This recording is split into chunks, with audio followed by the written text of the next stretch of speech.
এই রাত্রিতে ইবাদত মসজিদে করা, সমবেত করা, এটা সকল ইমাম হানাফি, শাফিঈ, মালিকি, হাম্বলি সবাই বেদাত বলেছেন, মাকরুহ বলেছেন। এটা নিয়ে কোনো মতভেদ নেই। এই রাত্রি ইবাদতের জন্য মসজিদে যাওয়া, দলবদ্ধ হওয়া, সুন্নত ইবাদতও দলবদ্ধ হয়ে করা, এটা বেদাত বলা হয়েছে এবং মাকরুহ বলা হয়েছে। হানাফি ফিকহের সব কিতাবই পাবে। তৃতীয় হলো, এই রাত্রিতে ভাগ্য লেখা হয়, এই মর্মে যত কথা আছে সবই জাল কথা। চতুর্থ হলো, এই রাতের পরের দিনে রোজা রাখা। আমাদের সমাজে প্রচলন আছে, এই লাইলাতুল নিসফে মিন শাবানের পরের দিনে রোজা রাখার ব্যাপারে দুটো হাদিস আছে, দুটোই জাল পর্যায়ে। তবে শবে বরাতে রাসূলুল্লাহ বেশি রোজা রাখতেন, 1 তারিখ থেকে 15 তারিখ পর্যন্ত রোজা রাখতেন।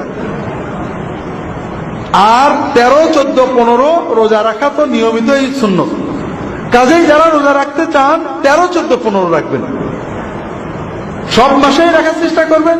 শাবানে যেহেতু রাসূলুল্লাহ বেশি রাখতেন, আপনারা রাখতে পারেন। এই রাত্রিতে নেক আমল করার ব্যাপারে কোনো সহিহ হাদিস পাওয়া যায় না।